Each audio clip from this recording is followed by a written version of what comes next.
Vamos a comenzar ahora el webinar que se trata de prótesis de bisagras rotatorias, sus principios y sus aplicaciones. Vamos a tener la suerte de contar con dos excelentes ponentes, como es el doctor Yuri Ochoa y la doctora Claudia Arias. Por favor, envíen todas sus preguntas en el acápite de preguntas y respuestas. Comenzaremos el webinar con la doctora Claudia Arias con el tema de biomecánica de las prótesis rotatorias. Claudia, adelante, por favor. Buenas noches a todos, muchísimas gracias por la invitación. Es un honor para mí poder estar aquí compartiendo con usted, doctor Suárez, y con el doctor Ochoa. Agradezco a Suricor por la invitación. Y bueno, vamos a hablar sobre lo que son los principios biomecánicos de la prótesis tipo bisagra. Empezando mencionando de que si cada vez vamos a comenzar a aumentar lo que son nuestras prótesis primarias, pues va a ser inevitable comenzar a revisarlas. Y es así que en este estudio mencionan de que si ya vamos a empezar casi un 300% de primarias para el año 2030, aproximadamente el doble va a ser lo que vamos a revisar. Y es diferente estar en un escenario, en una situación un poco no tan compleja, y colocar un implante sin mayor necesidad de requerir un implante muy especializado, y esta situación es completamente diferente cuando nos encontramos con cirugías primarias muy complejas, deformidades muy grandes o en casos de revisión con grandes inestabilidades. Entonces, para poder conocer un poco qué tipo de implante tendríamos que utilizar, deberemos volver hacia lo básico. Y lo básico es la anatomía y la parte de la biomecánica. Me gusta mucho poner este gráfico porque nos da cuenta de lo que es realmente la articulación de la rodilla, y esta articulación es completamente incongruente. Necesita de ligamentos cruzados, necesita de colaterales, menisco, cápsula, músculos para darle lo que es estabilidad a la rodilla. Y aquí otro punto importante son los 6 grados de libertad que tiene, por eso es que es tan compleja. 3 movimientos de traslación, el anteroposterior, el medio lateral, y el de compresión y de distracción, y 3 movimientos de rotación, el de aducción-abducción, el de flexo-extensión y el de rotación interna y externa. Entendiendo estos grados de movimiento, vamos a poder entender lo que es el concepto de constricción en cuanto a nuestro implante. Y esto vendría a ser cada vez que limitemos un movimiento o un grado de libertad. Si bloqueamos lo que es el anteroposterior, generalmente en la parte posterior estaríamos hablando de una posterior estabilizada. Si bloqueamos lo que es la rotación y el varovalgo, pues estaríamos hablando de una CCK. Entonces, entendiendo la limitación de estos movimientos, pues estaríamos hablando de una prótesis más constreñida o no. Es así que cuando queremos comparar una CCK con una bisagra rotatoria, pues la CCK nos permite ciertos movimientos, el de flexo-extensión, el de distracción-compresión, la traslación anterior, la posterior no porque tenemos el poste, la rotación, que es muy discutida ya que este implante solamente nos permite dar unos 2 o 3 grados de rotación máximo, y el varovalgo pues que no existe ya que por eso es una constreñida condilar. Mientras que nuestra bisagra rotatoria solamente nos permite 2 movimientos, el de flexo-extensión y el de rotación. Y hay que entender perfectamente por qué el de rotación es tan importante. Y eso es por el mecanismo de tornillo que tiene nuestra rodilla. Si nosotros vemos que cuando extendemos la rodilla, nuestra tibia va a rotar hacia externo bloqueándola. Y cuando comenzamos nuestra flexión, pues la va a desbloquear rotando hacia interno. Este mecanismo, ¿por qué se da? Se da simplemente por la parte anatómica. El platillo medial es mucho más grande que nuestro platillo lateral, y esto nos permite un movimiento que entra también en el concepto de pivote medial, donde todo nuestro cóndilo lateral gira alrededor de nuestro platillo medial. Es así que es también por anatomía, mientras nuestro platillo medial es cóncavo, nuestro platillo lateral es convexo. Esta anatomía permite de que la parte lateral gire alrededor de lo que es la parte medial. Y entramos a un concepto de la constricción fisiológica. Este término nuevo y un poco en tendencia nos menciona qué tan importante es de verdad bloquear ciertos movimientos. O sea, nuestra CCK nos bloquea todos los movimientos menos lo que es, pero nos tiene muy limitada la rotación. Sin embargo, la bisagra no nos bloquea la flexoextensión y la rotación. Y estos dos movimientos son fundamentales en una rodilla nativa normal. Entonces, si tendríamos que hablar de lo que es constricción, ¿de verdad una bisagra rotatoria es tan constreñida como lo creemos? Y para esto tenemos que hablar un poco de todo lo que es la variabilidad de los implantes que tenemos en el mercado, pero en este momento vamos a hablar de lo que es nuestro implante de bisagra rotatoria. Y comencemos hablando de las de primera generación. Estas de primera generación, diseñadas desde el año 1951 por Wallius, donde era una prótesis de resina que después fue cambiado el diseño hacia lo que es un implante ya metálico, la de Scheer en el 53 y la de Guépard en 1969, todas tienen la característica que son altamente constreñidas, solamente permitían el movimiento de flexoextensión. Y este movimiento asociado a que era un implante metal sobre metal, y también no tenía la mayoría superficie patelar, ya el último de los diseños de Guépard pues presentan una plataforma muy plana, pero tenían una alta tasa de falla, un gran aflojamiento aséptico, tenían falla de lo que es el implante, ruptura del material, y entraron ya las que vienen a ser las de segunda generación. Bajo el concepto ball in the socket, que era el concepto que se tenía de la biomecánica de la rodilla, comenzando en el 71 con Sheehan y en el 73 con Herbert, y la esferocéntrica, que más o menos entendía un poco el concepto bicondilio y el cambio de superficie, ya no metálico sobre metal, sino utilización de un polietileno entre ambas superficies para permitir un poco más de libertad de movimiento. Sin embargo, seguían fallando, seguían habiendo aflojamiento, seguían habiendo fallas de lo que era el implante, y en este estudio del 75 por Manfred-Nitter, es uno de los principales estudios donde mencionan que el gran error que se cometía eran dos. Uno, que eran solamente extracondilares ese tipo de implante, y por lo tanto generando a nivel metafisiario casi ningún tipo de anclaje, haciendo que sea mucho más fácil el aflojamiento, y un inadecuado punto de pivote. Este pivote anatómicamente debería de ubicarse en el punto más del 60%, yendo de anterior hacia posterior del diámetro de lo que es el cóndilo femoral. Este vendría a ser el punto donde debería estar el diseño de lo que es nuestro pivote para que sea algo más fisiológico. Es así que ya Buchholz con Engelberg comenzaron a hacer las primeras publicaciones y los primeros diseños sobre lo que es el diseño del implante, haciendo las primeras prótesis intracondilias en 1969, ya con lo que es un centralizador de polietileno. Sin embargo, seguían fallando, seguía el mismo aflojamiento, seguía lo que es las fallas del implante, perfeccionaron lo que es en el 73 su diseño, cambiándolo a un implante de polietileno, pero también seguían con los aflojamientos. Es así que vieron que no solamente era necesario un implante intracondilio, ya tenía una sujeción metafisiaria, pero le añadieron al diseño un soporte condilar. Este soporte condilar permitía una mayor durabilidad del implante, pero había muchos fallos a nivel de lo que son fracturas periprotésicas. Y estas fracturas periprotésicas hicieron que Jan Nieder, asociado con el doctor Engelberg, en el 79, dan el primer inicio de lo que es una bisagra rotatoria. Esta bisagra rotatoria, mucho más anatómica, permitía lo que es el principio del movimiento biaxial.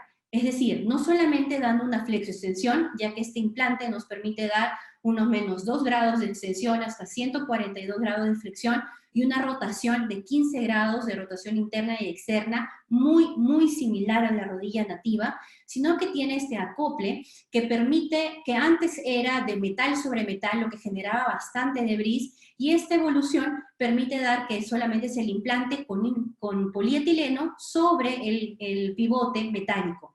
Este movimiento nos permitía dar una movilidad biaxial, lo que generaba el movimiento de rotación y el movimiento de flexoextensión. Es así que comenzaron a diseñar este implante con una trocle un poco más anatómica, pero seguían habiendo problemas, y el principal problema eran las luxaciones. Y estas luxaciones hicieron de que la evolución de este diseño se diera en 1985, generando lo que es un mecanismo de captura o un sistema antiluxante, sobre todo en lo que es el inserto. Y este inserto, básicamente lo que viene a hacer es que al momento de acoplar el pivote con el casquillo, va a ser como que el sistema de captura que va a ser antiluxante. Este inserto no tiene ningún peso, no soporta ninguna carga, solamente funciona como un mecanismo antiluxante. Por eso es tan importante el momento de la colocación del implante, tener en cuenta cómo debe ser colocado para que no exista el riesgo de luxación. Además, este diseño de este inserto nos permite que la extensión completa sea completamente rígida, es decir, no haya ninguna rotación como es en la rodilla nativa, o sea, esté bloqueada por el diseño del labio anterior un poco más alto y haciendo que los cóndilos femorales pues queden atrapados. Y al momento de flexionar, generalmente a partir de los 5 grados de flexión, pues va a comenzar ya los movimientos de rotación, más o menos con unos 15 grados que están descritos en el implante. Ya en 1998, pues se vuelve al principio de un inicio, la idea inicial, que era la bisagra fija, y se crea esta bisagra fija mucho más diseñada con otros ejes como para poder bloquear el movimiento de rotación y permitiendo solo lo que es la flexoextensión. Obviamente tiene indicaciones muy precisas que van a ser tocadas ya después. Y la tercera generación está orientada a estos implantes con un concepto que es la modularidad. Esta modularidad nos permite tener vástagos que vienen a ser no cementados, mucho más cortos, largos, nos permite tener diferente tipo de calidad de lo que es el implante para pacientes alérgicos, nos permite utilizar lo que es un sistema de instrumentación como el sistema Mireto, y también con las características que vienen a ser mucho más anatómicas, una tróclea más amigable, un offset del platillo tibial, volviéndolo un poco más a la rodilla nativa. Además, es muy versátil en el sentido de que puede acoplarse a aumentos, tanto de polietileno como metálicos, tiene conos que nos permiten una mejor fijación metafisaria, y además el componente más importante es que si la queremos revisar, pues va a ser muy fácil cambiarla a un sistema de prótesis de resección o un sistema Megacel. Es así que viendo lo que es un poco la evidencia y qué es lo que nos dice la literatura en parte de biomecánica, pues en cuanto a lo que es evaluaciones, nos permite evaluar lo que es prótesis SK comparadas con una bisagra rotatoria. Y en este estudio del 2014 presentado en la academia, nos menciona de que las bisagras rotatorias tienen menos fuerza de estrés, menos fuerza de cizallamiento y menor desgaste del polietileno.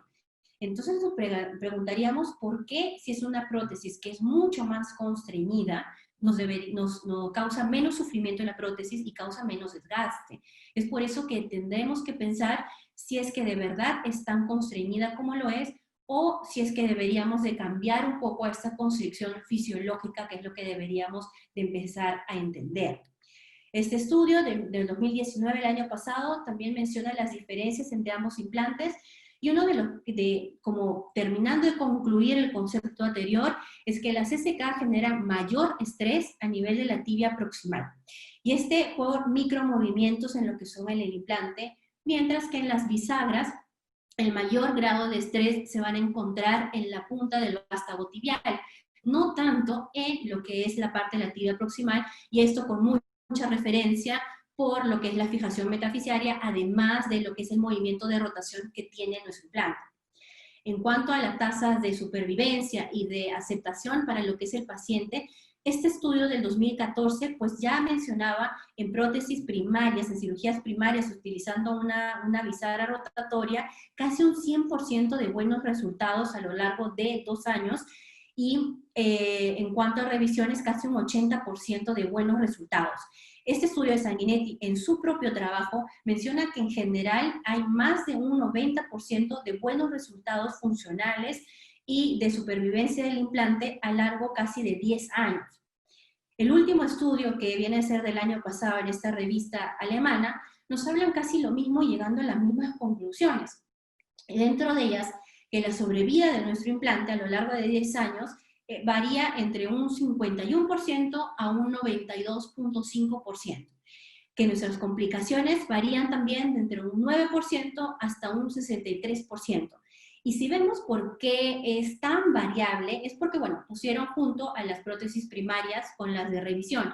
Y sabemos todos que la mayoría de revisiones son pacientes que tienen otros factores de riesgos, otras comorbilidades, que hacen que nuestro riesgo de infección o lo que es nuestro riesgo de alguna complicación, pues va a ser mayor que una primaria.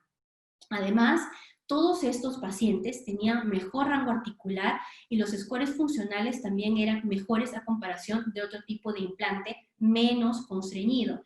Entonces estaríamos hablando de que de repente la mayoría de los pacientes decían que sentían más normal esta rodilla bisagra a comparación de otro tipo de implante. Probablemente también por el hecho de que la mayoría de estos pacientes o venían de una rigidez articular o una inestabilidad completamente multiligamentaria y que con ese implante sentían mejor. Esos factores aún faltan estudiarlos y aún falta definir exactamente en qué momento nuestro implante va a funcionar mejor o no. Igual que queda muy a discusión si deberíamos utilizar vástagos cementados o no, pero lo que tenemos que tener en cuenta es que en resultados funcionales sí van muchísimo mejor que otro tipo de implante más constreñido por las razones biomecánicas que ya mencioné. Por último, es bueno mencionar de que las bisagras rotatorias tienen un futuro muy promisorio, en el sentido de que los avances para los nuevos diseños, los sistemas de fijación, la añadidura de que sea un sistema que podemos manejar acoplándose a otros sistemas, nos permiten ver y pensar de que este es un muy buen implante. Además, existe un sustento biomecánico. Ya hemos explicado por qué sirve lo que es la rotación, ya hemos explicado lo importante de lo que es el mecanismo de captura y evitar lo que es la luxación, y hemos visto también el movimiento de la flexioextensión que son tan necesarias. Es un sistema que es seguro, es un sistema que es completamente versátil, que podemos manejarlo en cuanto a diferentes tamaños de vástagos, en cuanto a lo que es el manejo de implementar con una megacesis que fuera el caso necesario, y también mencionar de que es muy importante tener el concepto de constricción fisiológica. La mayoría de los estudios biomecánicos pues nos están haciendo pensar si realmente la constricción mecánica, que es lo que estamos acostumbrados a ver, es tan necesaria en una rodilla como una bisagra rotatoria que nos permite una construcción un poco más fisiológica a pesar de bloquear muchos más movimientos. Muchísimas gracias, así que cualquier duda o pregunta, estamos dispuestos a responderlas. Muchísimas gracias.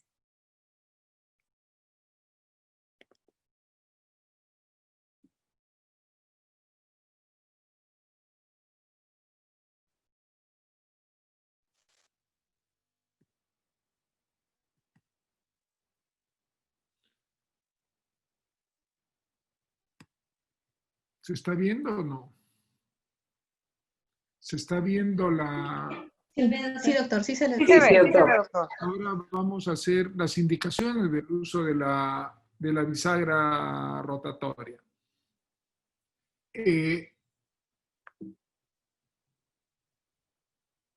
Con este punto no tengo conflicto de intereses.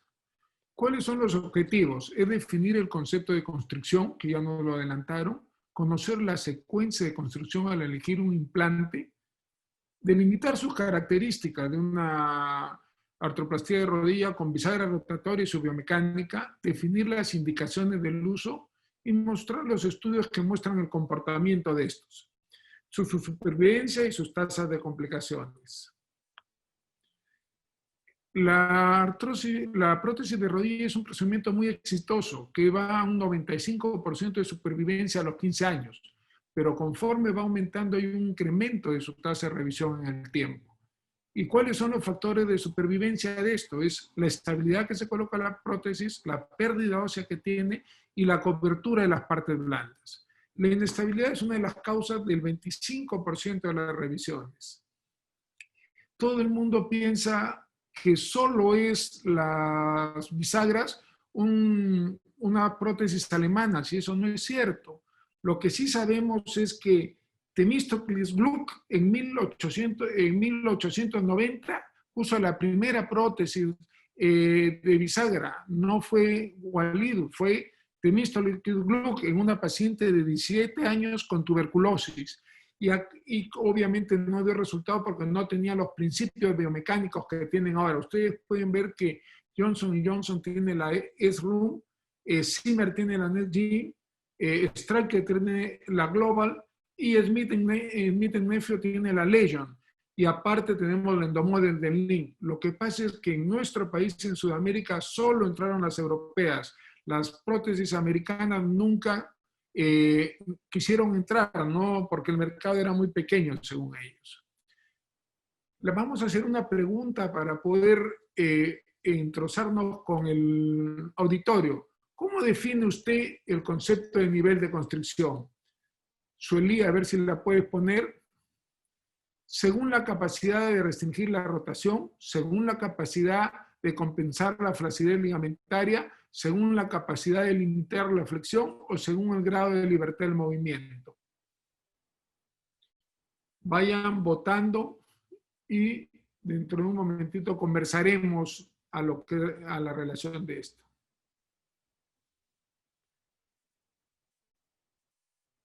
Esta misma pregunta fue hecho en un webinar realizado antes para que vean la diferencia que tienen la parte de constricción. Constricción viene del constraint en inglés, entonces la traducción es muy difícil porque tiene 3 acepciones, no una.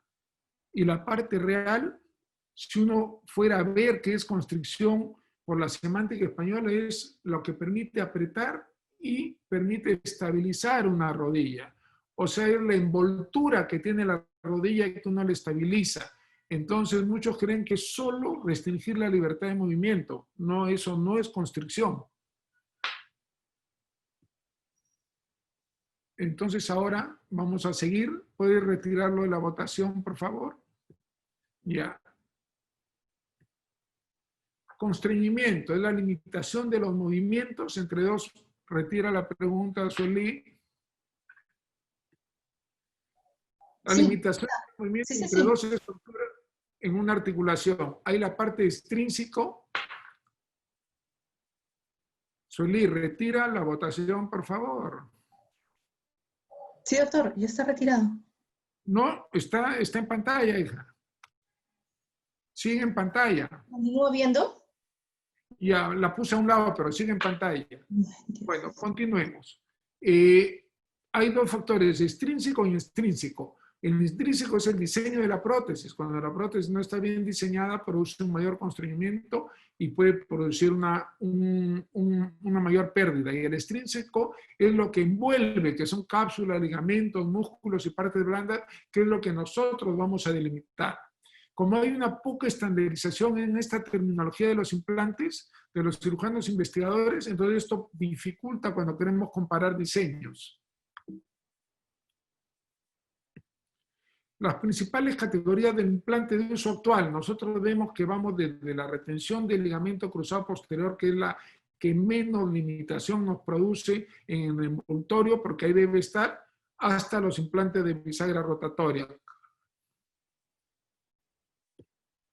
Vemos los diseños de implantes en artropatía de la rodilla es cuando no es constreñida.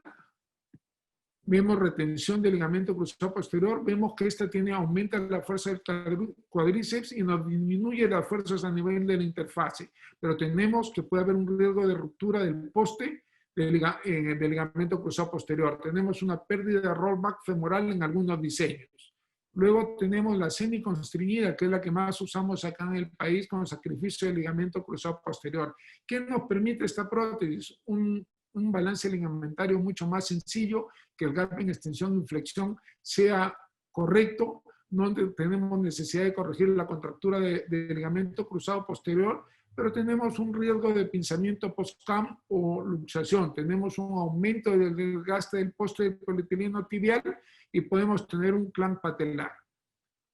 Las constreñidas varo-valgo nos hacen una estabilidad coronal en deformidades óseas severas, pero disminuye la reserva ósea y aumenta el riesgo del aflojamiento aséptico por el constreñimiento, sobre todo cuando estamos en pacientes activos y jóvenes. Y hay un mayor desgaste del poste del polietileno tibial, más riesgo de fractura del mecanismo post-cam. Y la última, las ultra constreñidas con bisagras rotatorias o postes rotatorios, está reservado para casos de inestabilidades complejas, cuando hay defectos óseos de polietileno más grandes de lo normal o pérdidas óseas severas.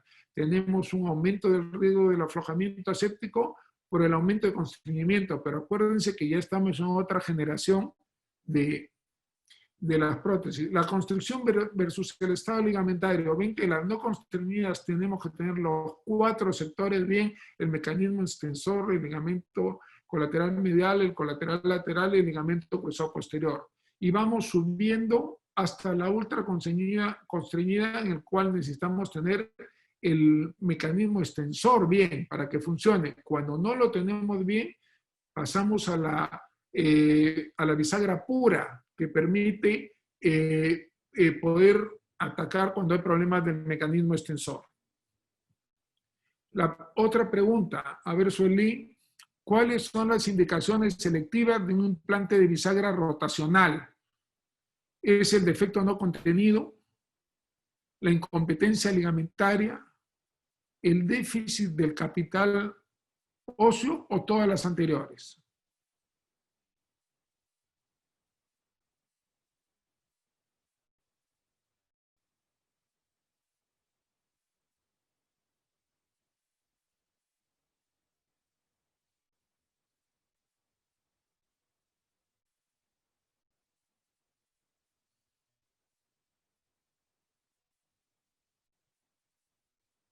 Bueno, en esta votación vemos que estamos más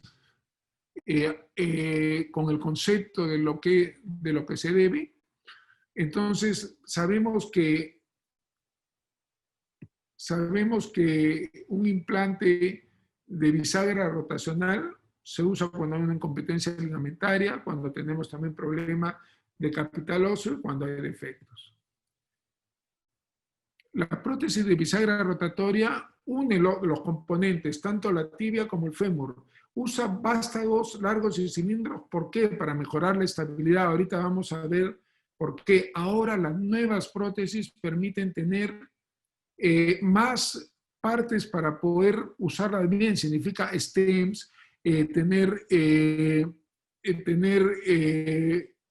stems largos, tener igual que una prótesis de revisión, podemos tener modularidad. Y en las prótesis de bisagra rotatoria, el uso del cemento, ¿qué nos permite? Es fijar, según el concepto, que tenemos que tener siempre 2 partes de la prótesis fijas para que ésta no pierda su nivel de seguridad. Y es la escala más alta de constricción, y hay 2 generaciones de esta prótesis. La primera, que solo era flexo-extensión, que se usaban en los casos tumorales o neurológicos y que su sobrevida era mucho menor. Y la segunda, cuando comienzan a aumentar la rotación, y Engelberg vio que ese era uno de los problemas, mejoró mucho su duración. Y nunca se olviden de esta zona. Para que una prótesis tenga una buena estabilidad, necesita estar fija en 2 zonas. Entonces, por eso es que cuando usamos el endomodel, ven que fija en la metáfisis y ven que fija en la diáfisis con el stem y con la cementación. Entonces, permite una buena fijación. Ustedes ven acá las imágenes de cómo son de una prótesis pura, significa que solo es de bisagra, o las prótesis rotatorias con su poste. Las indicaciones para una bisagra rotatoria. Tenemos que es una insuficiencia ligamentaria, ya sea el ligamento lateral o medial o la abertura de eso. Y acá es muy importante hablar porque no hay una forma exacta de medir. Cuando un ligamento está bueno, creo que todos los examinadores van a estar de acuerdo. Cuando un ligamento está totalmente perdido, también, pero cuando el ligamento es que tiene una apertura que no es definida, acá viene la experiencia. No hay un método completo con lo cual uno pueda decir si este ligamento es suficiente o no. Porque si el ligamento no es suficiente y ponemos una prótesis vario-valgo, esta se va a perder y va a abrir. Los defectos óseos severos o masivos en tibia y fémur. Las deformidades angulares, esos valgos grandes o varos grandes en el cual ya tenemos pérdida ligamentaria, y así pongamos otro tipo de prótesis, no va a estabilizarse. La artritis reumatoide severa, acuérdense que la artritis, cuando pasa el tiempo, puede, luego de colocarse una prótesis con cajón, puede subluxarse por la pérdida ligamentaria que tiene y va a acabar usando una bisagra rotatoria. La inestabilidad severa, ya sea en flexión o extensión, cuando hay una inestabilidad severa no vamos a poder tener una prótesis de larga duración, deberíamos cambiarla. La anquilosis articular, los aflojamientos sépticos, nosotros estamos viendo cuando tenemos infecciones y estas son más devastadoras, vemos que ya no vamos a poder colocar una prótesis de revisión o no vamos a poder armar la prótesis. Entonces, ahí vamos a tener que usar una rotatoria. Gerke, cuando hizo su publicación en el 2014, puso como la edad que se pongan mayores de 75 años. ¿Por qué? Lo publicó con Kendorf. ¿Para qué? Para que la prótesis durara mayor tiempo. Después han visto que es relativo y en los trabajos que ellos ven, ellos tienen seguimiento a 13 años con un porcentaje de 92%, pero la literatura dice de 51 a 92.5%, ¿no? Entonces, ¿tienen complicaciones? Sí, tienen complicaciones, pero depende qué tipo de comorbilidades tiene el paciente también. Entonces, eso es muy importante ver.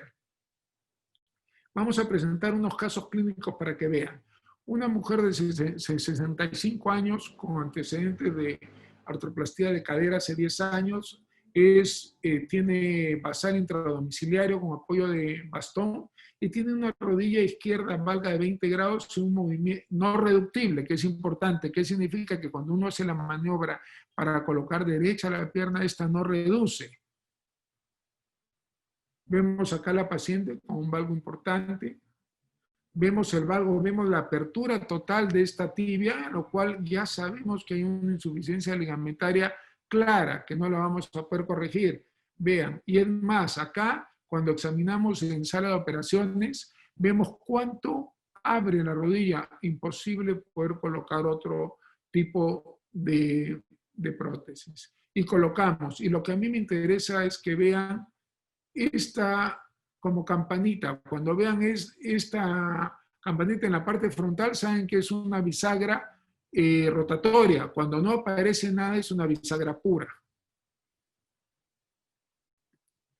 Otra paciente de 72 años con antecedentes de artritis reumatoide, basal extradomiciliario con apoyo y tiene una flexión de 40 grados y una extensión de 20, un valgo moderado.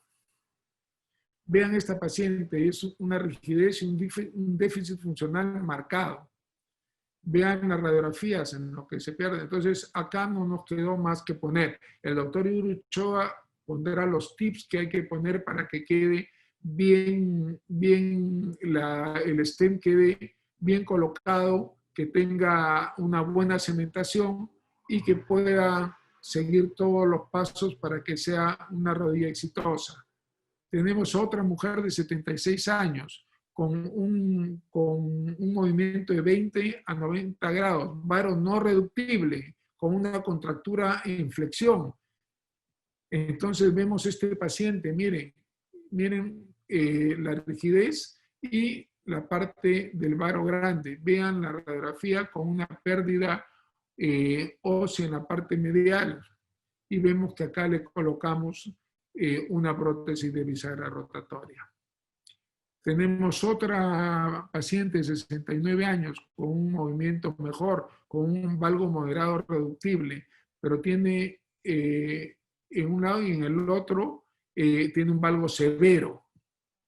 Vean la paciente, vean cómo está y la colocación de la bisagra. Y esta mujer de 75 años con tiempo de enfermedad 1 año y 4 meses, portadora de un espaciador artesanal, o sea, una infección. Miren acá cómo estaba hundida la primera prótesis y ven que hay 2 diferentes tipos de prótesis dependiendo de la época del hospital, ¿no? Vemos acá que tuvimos que hacer una revisión, colocar un espaciador de cemento artesanal y luego pasamos a hacer la revisión después de las 6 semanas de antibiótico y de todos los criterios para evitar la reinfección. Y el último paciente de 74 años con una rodilla flexa de 40 y con un varo irreductible. Miren, esa rodilla no entraba en el chasis. Vean, no entraba en el chasis. Entonces tomamos una radiografía antes para ver si estaban bien en los canales y una vez que estuvieron bien en los canales pasamos a cementarla. ¿Cuáles son las indicaciones para bisagras rotatorias primarias? Vemos varios autores y vemos que la mayoría hacen por insuficiencia del ligamento colateral, por una destrucción del platillo tibial, por una artritis reumatoide, y vemos que sus seguimientos son 86 a 5 años, 100, algunos 100% a 10 años, 96% a 5 años y 90% a 13 años en la serie de GER, que ustedes saben que en la Endoclinic es una cantidad por lo menos de 260 a 300 prótesis de rotatorias por la cantidad de revisiones que hacen. Y vean acá también, cuando hacemos una revisión de rodilla compleja, ¿qué dice la literatura al revisar? O sea, cuando se compara en una revisión, vemos que con diferentes implantes, también Jaumedica con su bisagra rotatoria tiene unos resultados de 84% a los 5 años, Biomed con 73% a los 5 años, Esculap 85.4% a los 2 años. Entonces podemos ver que tenemos una base y un sustento para poder usar estas prótesis cuando están bien indicadas. Conclusiones. ¿Qué concluimos para las indicaciones? La artroplastía total de rodilla es un procedimiento exitoso. El tipo de construcción es inversamente proporcional a su supervivencia. Las indicaciones de la prótesis con rodilla con bisagra rotatoria son específicas y de preferencia en adultos mayores con baja demanda funcional. La serie define el uso de bisagra rotatoria en comparación con no bisagras. Menor tasa de supervivencia, mayor índice de complicaciones. Pero ¿cuáles son las indicaciones que nosotros hemos comenzado a lo largo de estos años, que llevamos más de 10 años de colocar estos implantes? Es en qué implante lo colocamos nosotros, en la deficiencia colateral medial, en la inestabilidad multidireccional, en la artritis con laxitud y atrofia muscular, en nuestras revisiones complejas, en fracturas periprotésicas en las cuales no tenemos otra solución por no poder rearmarlas y tenemos que usar estas prótesis o megacel, en las fracturas conminutas en ancianos, en las rodillas fijas en flexión y ojo, que hay una tendencia ahora en obesos con mayor de 35 de masa corporal, pero asociado a severas gonartrosis con desviaciones de inestabilidad alimentaria o defectos óseos. Y acá lo más importante, la bisagra fija, ¿cuándo la indicamos? Tenemos que saber que cuando tenemos una insuficiencia severa del cuadricipital, como en ejemplo en la polio, una bisagra rotatoria no va bien porque después se desacopla por la falta del cuádriceps y por la biomecánica que ya explicó Claudia. Y el recurvatum, que esa fue una discusión que tuvimos con la unidad y porque la literatura tanto de Lozano, las publicaciones, las últimas la ponen como indicación de bisagra rotatoria, sin embargo no es. Yo tuve la oportunidad de hace 2 días tener una conversación tanto con el doctor Gerke como con el doctor Kendorf, en el cual ellos también tienen la impresión, como nosotros la teníamos, que en el recurvatum no es una indicación de una bisagra fija.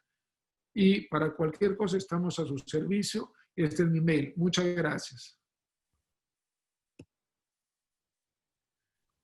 Ahora continuamos con Yuri, que nos va a dar la técnica quirúrgica y todos los tips para la colocación de la prótesis. Yuri, adelante, por favor.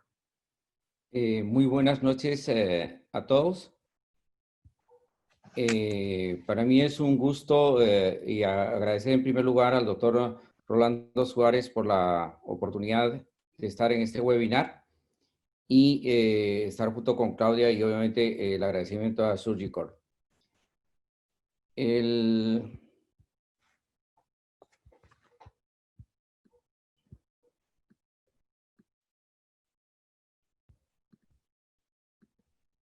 Bien. La parte que yo voy a tratar esta noche es básicamente sobre la técnica quirúrgica de la bisagra rotatoria.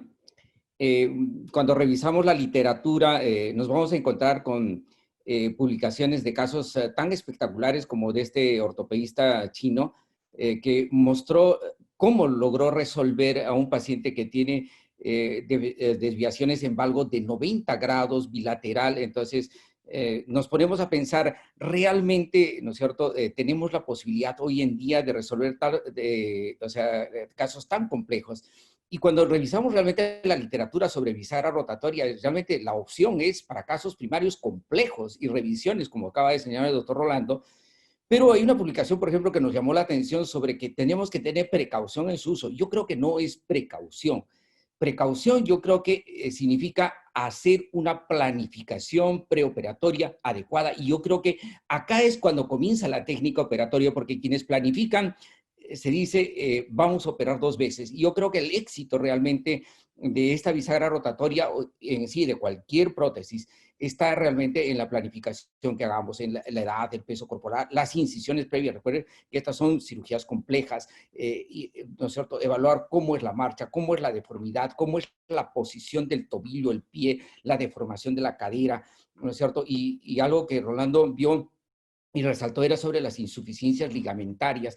Realmente en el momento del examen clínico y con el consultorio podemos tener una apreciación, con el paciente bajo anestesia podemos tener otra apreciación, y realmente, ¿no es cierto?, en muchos centros no podemos entrar con 2 o 3 sistemas protésicos si no planificamos adecuadamente. Y esto incluye todos los estudios necesarios, radiografías frontales, en carga, laterales, de Rosenberg, para evaluar las axiales de la rótula, estudios tomográficos, sobre todo en revisiones o cuando estamos queriendo discernir exactamente frente a qué grado de defectos óseos tenemos. Y yo creo que indudablemente en parte de esta planificación va a incluir los estudios, ¿no es cierto?, de radiografías que incluyan, ¿no es cierto?, todo el panorama de la extremidad, en la cual nosotros podamos calcular los ejes mecánicos y anatómicos y poder planificar realmente un buen procedimiento. Los objetivos quirúrgicos están planteados, es fundamentalmente pensar en restaurar el alineamiento, restaurar la línea articular, darle la estabilidad, lograr una fijación adecuada y remover el implante si vamos a hacer revisión, obviamente sin hacer el menos daño posible. Hemos planificado enlistando 7 consideraciones básicas. La primera es, obviamente, el abordaje quirúrgico. Siempre que tengamos múltiples cicatrices, elegimos la más lateral para que tenga el menos riesgo de necrosis, cruzar a 90 grados si son incisiones transversas y evitar la disección subcutánea. Nos vamos básicamente hasta la fascia.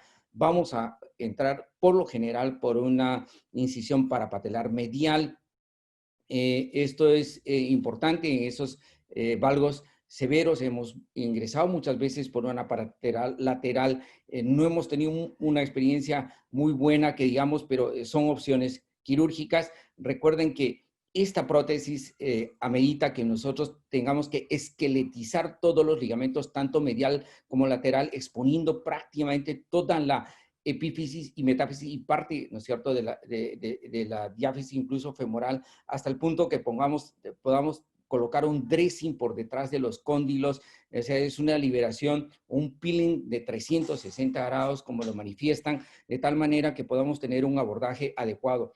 Esto muchas veces amerita que nuestros abordajes quirúrgicos sean mucho más ampliados, utilizar el cuádriceps REVNIV, en algunos casos el VG, o recurrir, ¿no es cierto?, a la osteotomía de la tuberosidad anterior de la tibia, que sí es, ¿no es cierto?, una alternativa importante para accesos, ¿no es cierto?, ya que en alguna de las indicaciones que habló el doctor Rolando eran esas, ¿no es cierto?, rodillas rígidas, anquilosadas, en las que podíamos tener este manejo, cuidando mucho el aparato extensor, que es vital para el funcionamiento de la bisagra rotatoria.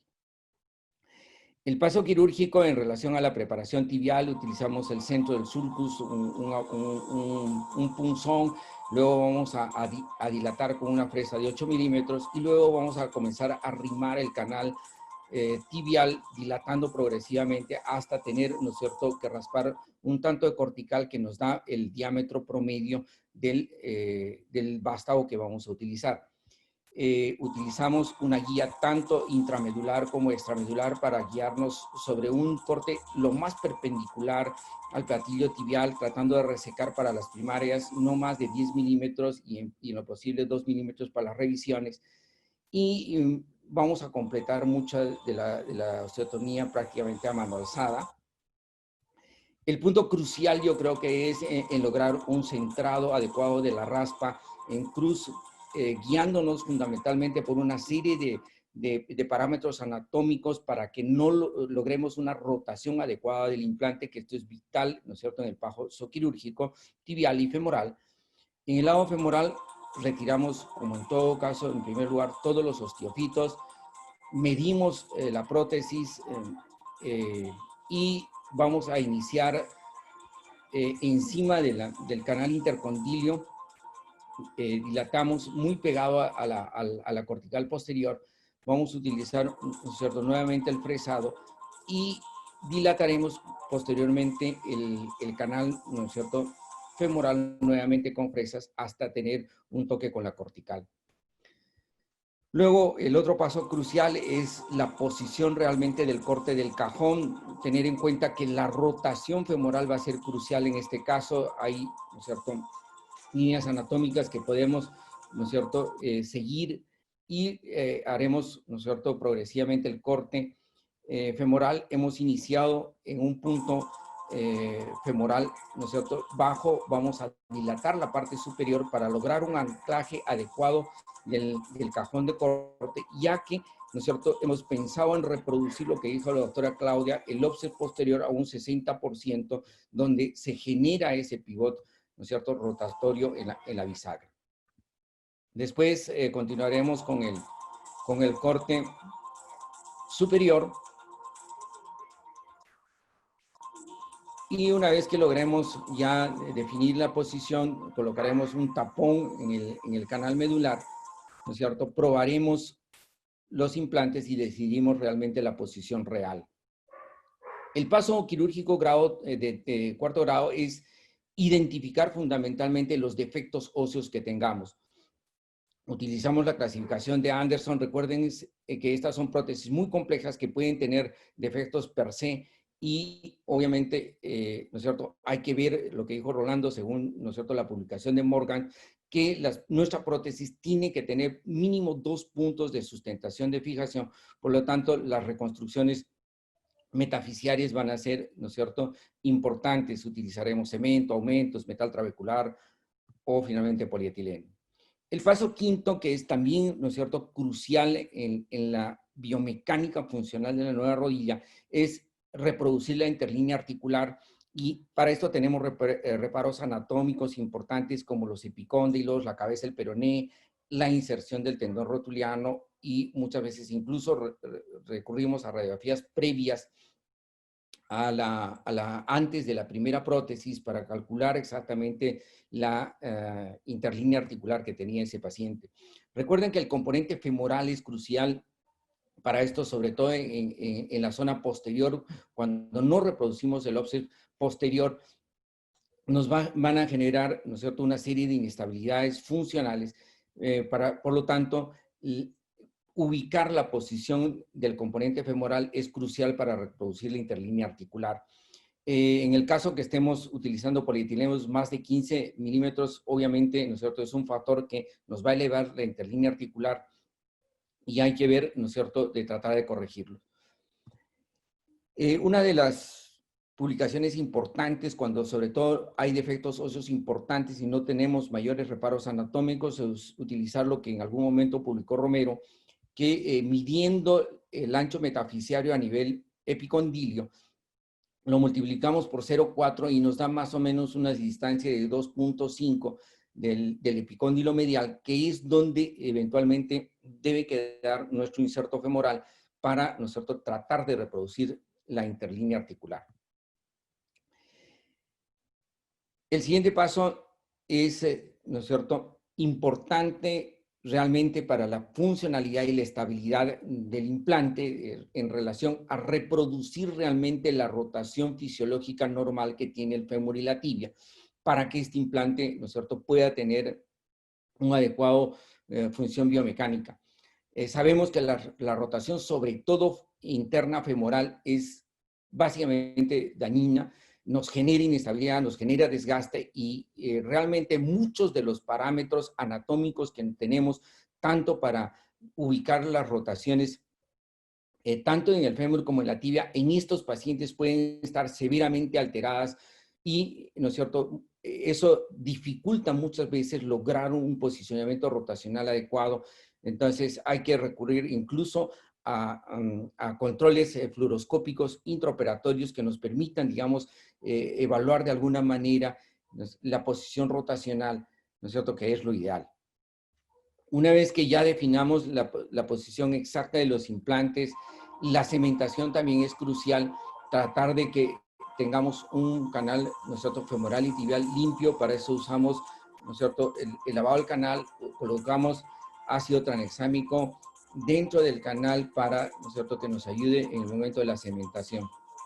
Retirar siempre los excesos de cemento, sobre todo de la pared posterior después del cementado, de tal manera que no sean factores que interfieran en el rango de movimiento final de la prótesis y nos permitan, ¿no es cierto?, un adecuado. Lo mismo vamos a hacer en el lado tibial. Y una vez que ya tengamos implantada la prótesis y reducida, como dijo Claudia, la inserción, ¿no es cierto?, del polietileno en este caso es un sistema de bloqueo para la luxación del componente, que es muy importante centrarlo y que haga, ¿no es cierto?, el press-fit completo de acuerdo a ese enganche que tiene, y finalmente fijarlo con un tornillo de sujeción, ya que es un punto vital, ¿no es cierto?, en la estabilidad funcional, ¿no es cierto?, de esta prótesis.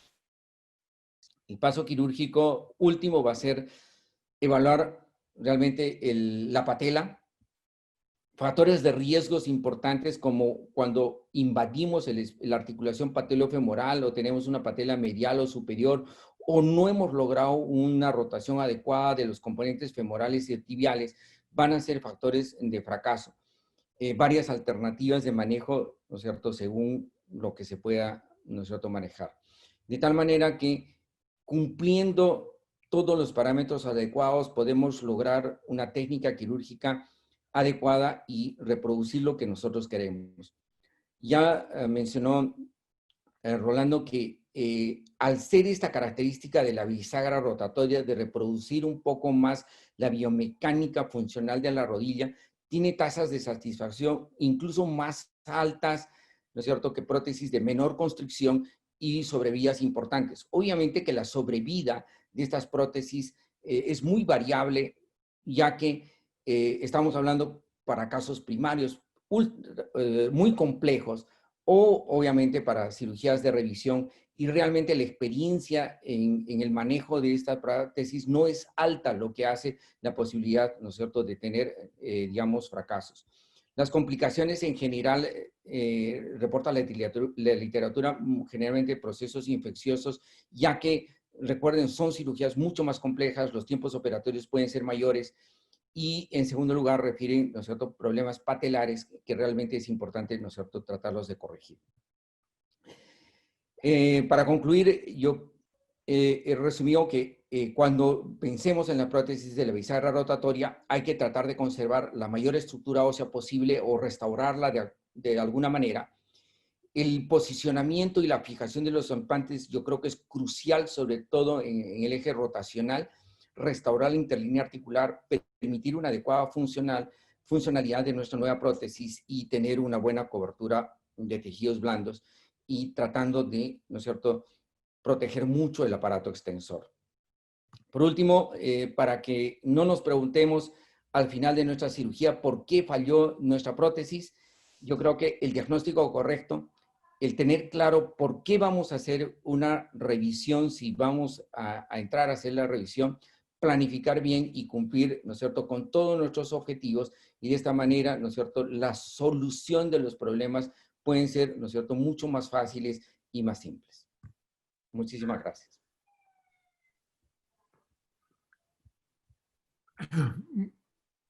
vamos ahora a la sección preguntas. Hay una pregunta del doctor Job Velázquez que dice, ¿por qué le duele a algunos pacientes en la punta de vástago femoral largo en una bisagra? ¿Cuáles pueden ser las causas de dolor si está aparente, bien cementada? Doctora Arias, ¿qué opinión tiene sobre esta pregunta? Bueno, gracias. El dolor de punta de vástago generalmente casi representa un 20% de todas las complicaciones de una bisagra, dentro de ellas principalmente a nivel de la tibia más que en el fémur, y como lo demuestran los estudios biomecánicos, la prótesis está diseñada para que la mayor carga de estrés esté en la punta de los vástagos. Ahora, de por sí ya van a sufrir. Si no tenemos una buena técnica de cementado, o sea, por más de que me diga que está bien cementada, si no hacemos una cementación al vacío, si no hacemos un canal sin lo que es sangre, probablemente no estamos logrando un buen manto de cemento. Si aseguramos eso, una de las principales causas es el desbalance o el mismatch que existe entre el hueso con el implante. Y muchas veces implantes que queremos que estén muy, muy anchos, casi exactos a la cortical, generan dolor. Entonces, uno de los consejos es siempre, al momento de fresar, pues no llegar exactamente a rozar con la cortical, sino mantener un poco de lo que es esponjosa para que no hayan ese tipo de problemas. Y lo otro es tener una mejor fijación metafisiaria. Si hacemos que nuestro componente o hacemos que nuestra prótesis sufra mucho a nivel metafisiario sin una adecuada fijación, pues lo más probable es que esas fuerzas también vayan a la parte de la punta del vástago y tienda a sufrir mayor estrés y causar dolor.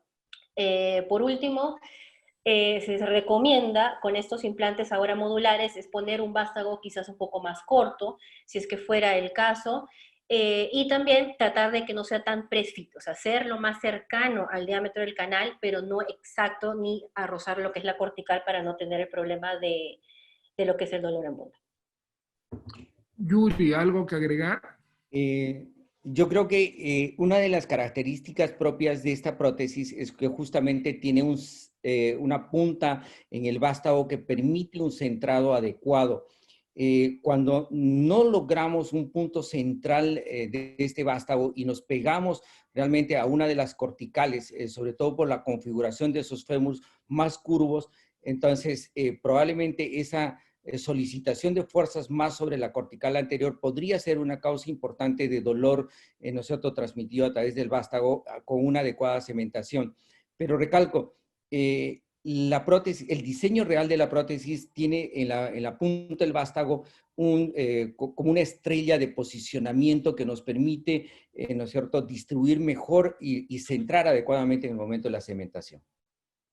Doctor Suárez, y un punto para añadir también en cuanto a los centralizadores, es también acostumbrarnos a que cuando estemos haciendo la cirugía, probar con centralizador. Es decir, muchas veces la parte, el instrumentista nos pasa el cajón o el implante de prueba sin el centralizador, y muchas veces cuando ya vamos a hacer la cementación, vemos que nos bota un poco o que nos queda un poco más flexa de lo que habíamos calculado. Entonces, acostumbrémonos dentro de lo que es la cirugía, desde que pongamos lo que es el cajón y nuestro implante de prueba, siempre poner el centralizador.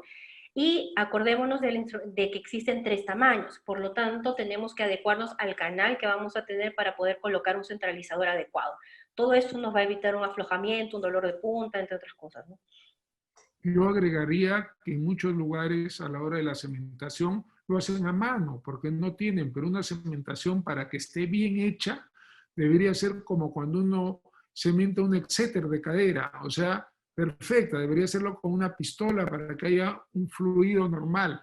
Y segundo, yo creo que no debemos ser un poco soberbios, o sea, muchas veces es necesario tomar una radiografía antes de cementar la prótesis y vamos a ver que vamos a corregir varios defectos, como que la punta está un poquito más a un lado, está un poco más anterior, y lo podemos corregir simplemente cambiando un poquito la dirección o haciendo un recorte. Ustedes tienen en cuenta que esta prótesis en nuestro medio es muy artesanal. El instrumental de Mireto todavía recién está entrando, entonces nosotros tenemos que sentir. Mucha gente cree, dice, es muy artesanal, No es al ojo, si uno conoce bien y ha colocado muchas prótesis, nos permite colocar y mejorar esas pequeñas imperfecciones. Yo lo he demostrado en sala, cuando les he dicho estando con los residentes o con el doctor Carreño, vamos a tomar una placa y nos dimos cuenta que no estaba en la ubicación perfecta. Eso del centralizador, tanto como lo ha hablado el doctor Ochoa, como lo ha hablado la doctora Arias,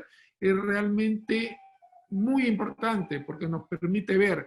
Acuérdense que estas prótesis también tienen vástagos no cementados y tenemos que ver qué tipo de fémur tenemos. Cuando tenemos un fémur curvo, deberíamos mandar a hacer una prótesis a medida, si no, no vamos a poder corregir una vez colocada el dolor anterior. Yo quisiera saber si tienen algo que agregar, que me ha gustado mucho la exposición de Yuri sobre la línea articular. O sea, la línea articular es básica, muchas veces no se le da la importancia que tiene. ¿Habría algo más que agregar a todo lo que nos has expuesto también, Yuri? Comenzaremos por la doctora Arias, si tiene algo más que aportar en ese tópico. Bueno, uno de los objetivos principales de lo que es el reemplazo articular es mantener lo que es la línea articular. Personalmente, cuando lo utilizo y son cirugías donde no hay un punto anatómico de referencia, al momento de lo que es colocar los implantes, suelo jugar un poco más con lo que es el fémur. Entonces, el fémur me va a permitir proximalizar o distalizar de acuerdo a cómo quiera mi altura patelar. Entonces, muchas veces mido y veo a dónde está lo que es mi altura de la patela y con mi prueba suelo con el cauterio marcar en la parte del componente femoral donde quiero que quede mi cementación. Y en estos casos, cuando generalmente tengo mucha inestabilidad, a veces lo que queremos nosotros es poner muchos más aumentos en la tibia y estamos bajando la patela. Entonces, ahí mismo lo que podemos hacer también es primero cementar, o sea, la técnica nos dice que primero hay que cementar el fémur y después la tibia, pero en estos casos yo lo hago al revés, cemento primero lo que es la tibia y puedo jugar un poco más con el fémur. Entonces, veo dónde está mi línea, mi altura patelar, y ahí puedo distalizarlo, proximalizarlo un poco más, de acuerdo a lo que me esté dando mi línea articular. Acá tenemos una pregunta de la doctora Victoria Hernández, que es muy interesante porque a todo el mundo les ha pasado. ¿Qué pasa si tengo un canal medular muy angosto? ¿Es recomendable el dejar el vástago sin centralizador? Me han tocado varios casos, sobre todo en tibia, en pacientes mujeres, donde ni el centralizador de 10 milímetros queda. Comenzaremos de menor a mayor. Claudia. Sí, nos ha pasado, está descrito y lo he visto también y lo he utilizado. A veces sí es necesario colocar sin centralizador. Lo bueno aquí es que hay que colocar un buen tapón. Entonces, si colocamos un buen tapón y un buen manto de cemento, pues es más que suficiente. No hay centralizadores más pequeños y a pesar de que no es lo ideal, pues sí nos ha pasado y vamos a tener que hacerlo sin centralizador, ¿no? Por eso es que también es importante probarlo antes y no tener los problemas cuando ya estamos cementando en la parte final, ¿no? Sí. Yuri. Totalmente de acuerdo, sobre todo en población como la nuestra, que vamos a manejar, por ejemplo, una paciente reumática, de talla baja, de mala calidad ósea. El tratar, digamos, de colocar, ¿no es cierto?, un implante, digamos, a mucha presión, puede traernos fracturas intraoperatorias y realmente dificultarnos algo, ¿no es cierto?, tan simple como no utilizarlo. Yo creo que la alternativa de colocar, ¿no es cierto?, un buen tapón distal, ¿no es cierto?, para lograr una cementación uniforme, puede, digamos, soslayar la posibilidad de utilizar realmente el centralizador distal. Bueno, creo que le han contestado perfectamente esa parte, que es lo que nosotros hacemos normalmente en el hospital. Hay una pregunta que dice, ¿también se puede corregir la carga con plantillas ortopédicas? Comenzaremos ahora al revés, Yuri.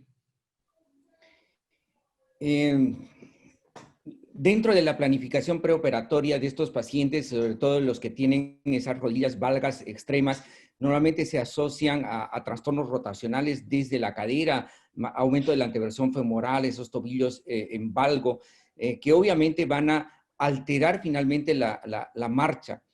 Cuando vamos, ¿no es cierto?, a prótesis, de construcción muy fijas, a veces la anomalía de reproducción de marcha nos dificulta mucho para la sobrevida final porque estresa mecánicamente la prótesis y lleva a un afloramiento aséptico relativamente precoz.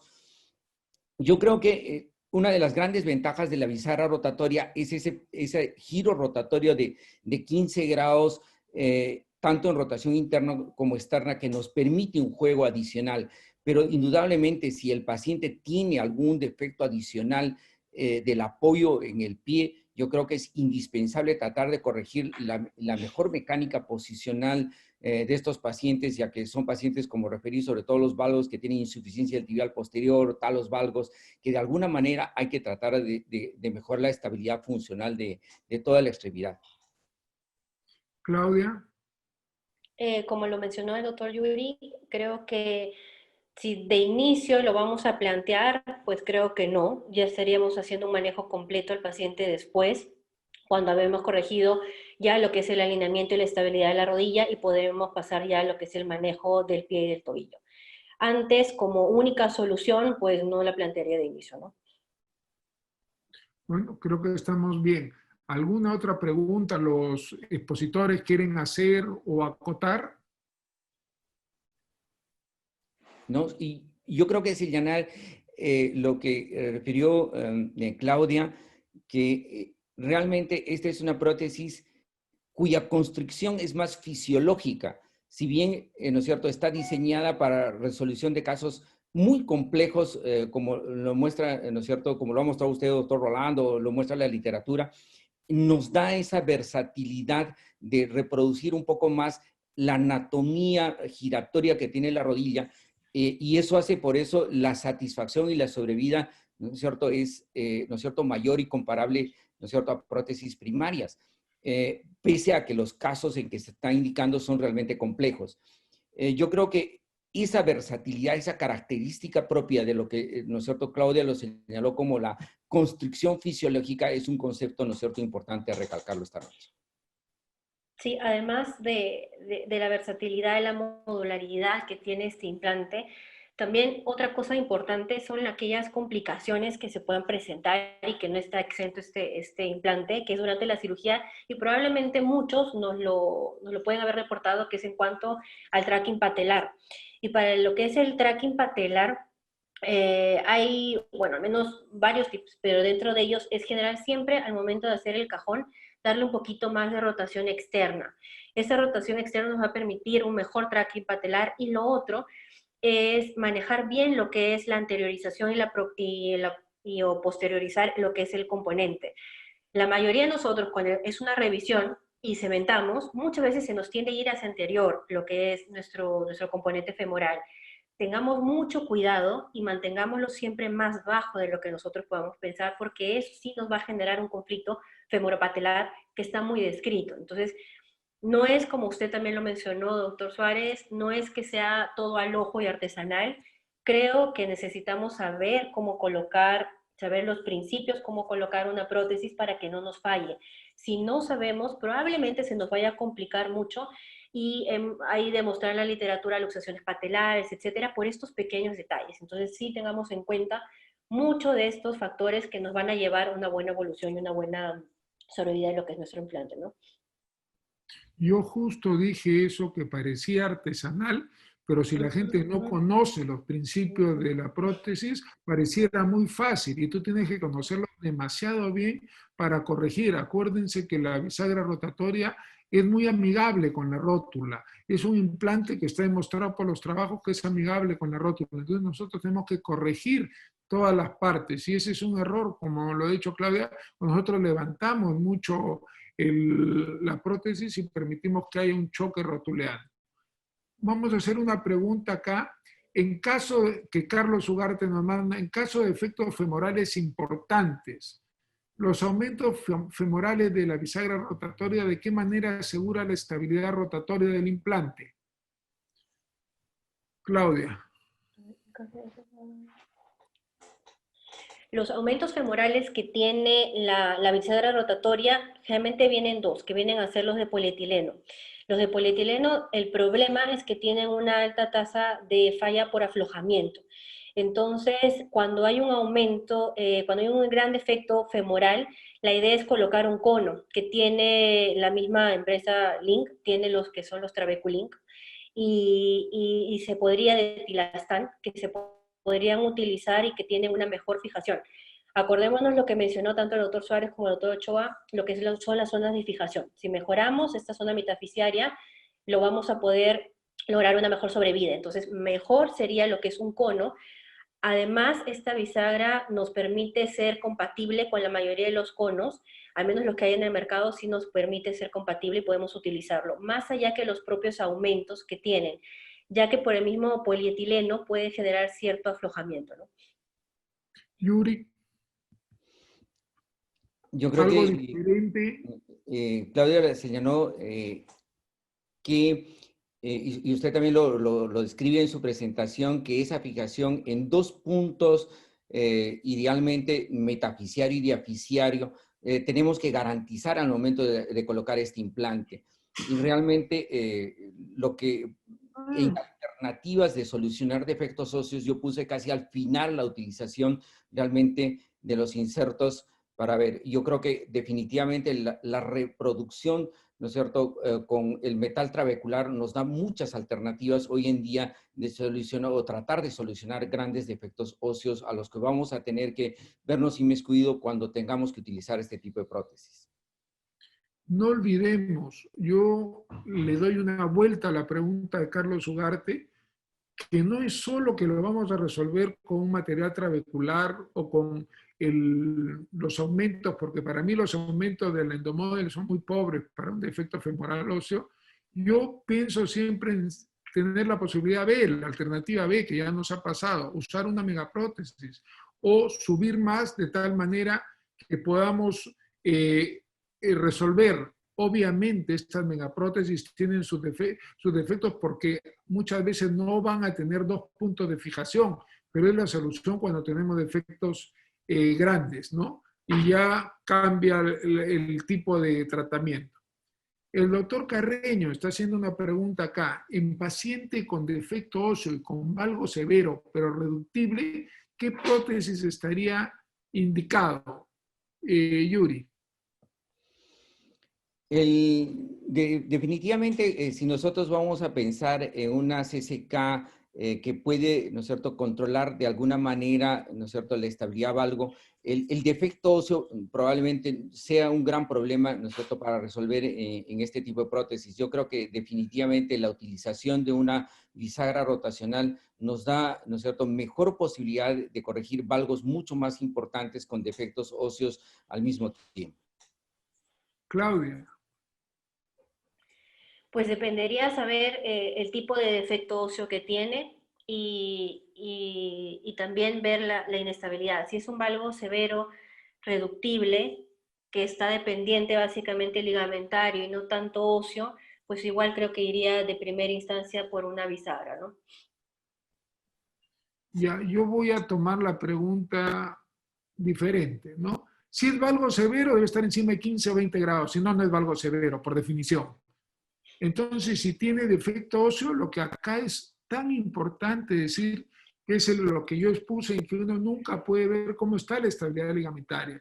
La estabilidad ligamentaria, cuando el paciente está bien, es muy fácil. Todos la diagnosticamos, sabemos que está estable. Y cuando está mal, como el primer paciente o el segundo que presenté en los casos clínicos, evidentemente no hay duda, porque rota casi 80 grados.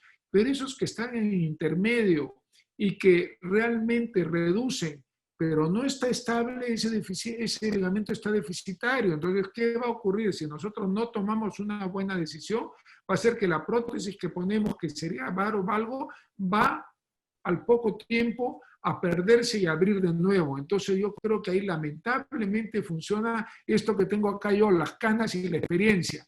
Ver cuánto realmente uno siente si ese ligamento está funcionando, no simplemente si está enlodado, si sirve después de esa parte. Ya nos ha pasado que hemos comenzado, felizmente el Hospital Revalgati nos da esa facilidad de colocar la prueba, obviamente, de una LCCK, y al probar, veíamos que abría más de 10 milímetros. Y en ese momento, como ahí sí lo podemos hacer, cambiamos y nos abrieron las cajas de una bisagra rotatoria y así solucionar. O sea, yo creo que tienen que entrar siempre con más de una posibilidad y ver bien cuánto va a ser ese ligamento estable, real y duradero post cirugía, para no tener errores y no tener que hacer revisiones de cirugía.